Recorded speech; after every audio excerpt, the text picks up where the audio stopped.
Good afternoon, church. It's good to be with you again today. I hope all is well. I hope you've been able to get out and enjoy in your yard this beautiful day. Hope you've been able to take in some of that vitamin D through the sun that we have. So, which brings me to our study today. Our study today is looking into and beginning to look at creation. Now, what I want you to understand as we look at this is I want you to look at the reality and the power of who God is. And I want you to take that reality when we look at creation and see how God is still powerful and able to take care of the season that we find ourselves in as a church and find ourselves in just as mankind in general. So with that, I want to start by asking this question that our author gives us in our material. He says, he gives us this scenario. He says, as you are walking, you come upon a message written in the sand which reads, Sally was here. So the question then is asked, how did that get there?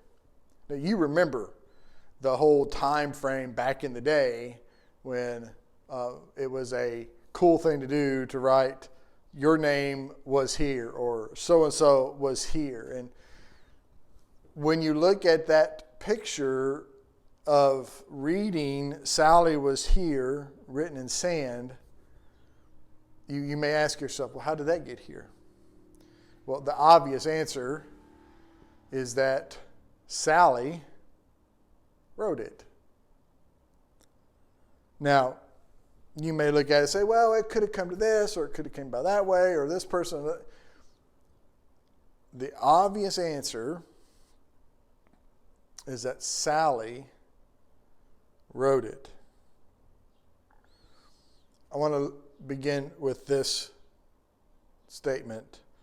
We live in an awesome, complex world and universe, but how did it get here? This is a question that has been asked for ages. And there have been those who have given their lives to proven that creation didn't happen by God, but it was by chance. It was by the Big Bang. I remember that being taught when I was in school. And I know some of you say, well, that was forever ago, but this ideology, this belief system is still taught today. So with that, I want us to start at Genesis chapter 1, verse 1. I'm going to give you some other references. I'm not necessarily going to turn to all of those, but I'm going to give you some other references. But this is where we're going to begin, because this is where it starts. In the beginning, God created the heavens and the earth. Now let that sink in for a minute. In the beginning, God created the heavens and the earth. Our writer here made this point. He said some leading scientists, both Christian and non-Christian, believe that time, space, and matter began to exist at the moment of the Big Bang, which they would consider to be the universe's inception. However, you have to ask yourself this question. Okay, if that's when time, space, and matter began, then how did time, space, and matter get there? Who created it? How did that come about? The writer here makes the point that one question only leads to another question, and we could ask questions on and on and on. But what we have to understand is that if you are to take the Bible as the true Word of God, God breathed, inspired by God, given to man, written for man and for mankind, you have to believe in creation. You can't have an idea that God got it started and evolution took over. Literally, God created everything. He literally spoke it into existence. So one could look at it this way. Creation had a personal cause. It was God. God began the universe. God spoke it all into existence. God made it all come about. And you're going to have arguments, and you're going to have people who are saying, no, that can't be. It's got to be this, because when they look at evolution and when they look at the idea that God spoke it or God began the process in evolution, took over, which is theistic evolution, when you look at all of that, people gravitate to that because they can explain it to a point. But in reality, what we have to understand is that this all comes back to when you look at archaeology and you look at the way the earth was made and the intricacies of it. That doesn't happen. That can't happen by chance. That has to have a creator. It works too perfectly and is set in order so well that it could not have happened by chance. I'll elaborate a little more on that later. So the question that we look to here is this: what are some simple examples of the first cause argument in everyday experiences? Well, the writer here gives us some. Your home, your car, your phone, and your very life began to exist. Therefore, something caused their existence. If you buy into the Big Bang Theory, then you buy into, at one point in time, an explosion took place and the evolutionary process began. So my question then comes back to this: who created what caused the Big Bang? How did that happen? How did that come about? And then, like I said a few minutes ago, every question leads to another question. But when you look at creation and the idea and the truth and the reality that God created it, it leads us back not to a question, but back to a person, back to God. It began with God. That's where it begins, and that's where it stops. He is the author and finisher. He's God. So that brings us to the next question. All theories about the origin of the universe require faith. Hebrews chapter 11, verses 1 through 3 is the beginning of the Hall of Faith chapter. And it makes this comment, or it brings this picture to us. It simply says that things that we believe in things not seen, not things that are seen. Our faith is not based on things that are not seen, or things that are seen. They're based on things that are not seen. Excuse me. The writer here says this. It says, therefore, the Big Bang term alone should not cause believers to grow anxious, because believers can point to the Creator who spoke everything into being. Hebrews 11 tells us that faith is believing in the things not seen. Did I see God create the universe? No. Did I see God speak everything into existence? No. But I believe by faith that He did, and creation, when you look at it, only gives more credence and strength to my faith, because it only proves that which I already believe. By faith, believers understand that the universe was created by God and caused by God. So the question is what are you going to put your faith in? Are you going to put your faith in the Big Bang Theory? Are you going to believe that that's how everything came about? I mean, because you weren't there when the explosion supposedly happened. You weren't there when evolution began. You weren't there when all of this started to take place. You weren't there when that which caused the Big Bang happened. So you're believing then that your faith is placed in this idea that everything happened after the explosion. Or you may place your faith in the idea, this theistic evolution that says that God started it and evolution took over. It's almost like God said, okay, here's the push, now go. It doesn't work that way. So you're either believing in one of three things. You're either believing in, and faith is found in God as creator, or your faith is found in this Big Bang idea that it all just kind of happened after the explosion and began to process, or you're believing in theistic evolution where God started it and evolution took over. If you look at history and you look at science and you look at the proof of creation, you will find that creation, God speaking it all into existence, is that which brings about proof and only gives more stability to the truth and reality that God created, that it just didn't happen. Or God got it started and evolution took over. Which brings us to this question.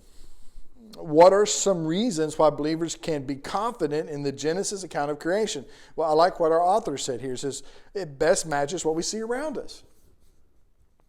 Look outside. Watch, pay attention as the seasons begin to change. Do you think that just happened? You think that just came about? Or archaeological evidence and fulfilled prophecy have proven the Bible to be reliable. They have been trying to disprove it, but in their efforts to disprove, they've only proven. The order and design of the creation point to an intelligent designer. God created. That's what I believe. Our third point here gives us this picture. It says the order and design of the universe do not fit the accidental, naturalistic Big Bang.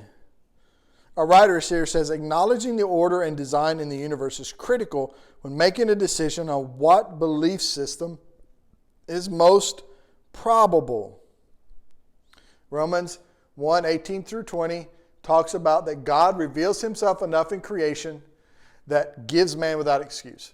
Basically what that's saying is simply this. When the time comes and we stand before our Creator to give an account of our life, we will not be able to say, we didn't know you existed. We didn't know there was a God. Because God simply says that I created creation. I put it together. I spoke it into existence. And that when you look at creation, you cannot look at creation and not know there's a God. Because creation itself gives the identity of God. It has his fingerprints all over it. As Stephen Curtis Chapman says in one of his songs, that our life has the fingerprints of God all over it. When you hold a newborn baby in your arms, or you look at pictures of that baby in the womb of its mother, you looking at the very creation of God. God put that baby together. God knitted that child. And God has spoke and put everything into existence. I like one of the things that our writer points out here. Because when you look at the solar system and you look at how everything is in place and it's there for a reason, he makes this point. He says, all of it is set in its proper place, operating as it was intended, and it all continues to be sustained by God. He gives this point. He says, the amount of oxygen in our atmosphere is precise, allowing life to exist and thrive. Too little oxygen and life could not survive. Too much oxygen and our air would be too combustible and be hazardous for life. Chance cannot account for that. So you're going to tell me that billions of years ago, there was this explosion, and as a result of the explosion, everything began to take shape. It began to evolve.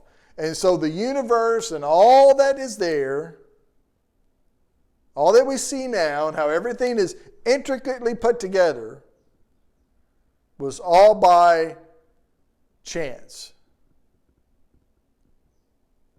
But it just doesn't give credence for itself. As was said at the beginning, it only leads to more questions instead of leading back to a creator. So I want to close with these two questions. I want you to think about some examples of things in the universe and the world we live in that provide evidence of a creator and a designer of all that is around us. I love to hunt. For those of you who know me as your pastor or you know me as your friend, you know I love to hunt. I may not be the greatest at it, but I enjoy it. And I want to tell you the most wonderful times of hunting for me is when it's early in the morning and I slip into my tree stand or I slip into my spot where I'm hunting for turkeys and I'm just sitting there and everything begins to wake up. The sun begins to peek over the horizon. The birds begin to chirp. Life begins to remind you that it's there and you hear nature waking up. It's one of the most beautiful things that I've ever been a part of. And it just reminds me how God has placed everything in order, and all I can do when I'm sitting in that tree stand or I'm sitting on the ground against that tree is all I'm able to do is say, wow, God, you are awesome. And I am in awe of you and how you put everything in order. The second question is, what does the creation around us tell us about God? It tells me, specifically in this season, that God is able to handle whatever comes my way. I want you to let that sink in for a minute.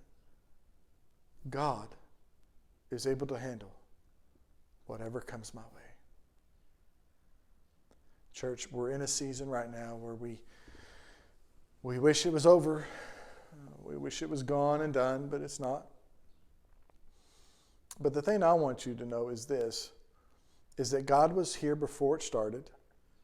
God's been with us in the midst, and God will be with us when it's over, and God will be with us when the next season comes that brings trouble or strife or heartache or rejoicing. He's with us all the time. And just remember this. When you wake up in the morning and you go outside and you see that tree that is budding and blooming, that flower that is spreading its beauty and spreading out its petals, or when you see that squirrel, or you see those butterflies, let it remind you that God made that. And if God is able to make that and keep it in order, then He is far more able to take care of what I face and what I find myself in. And may God get the glory.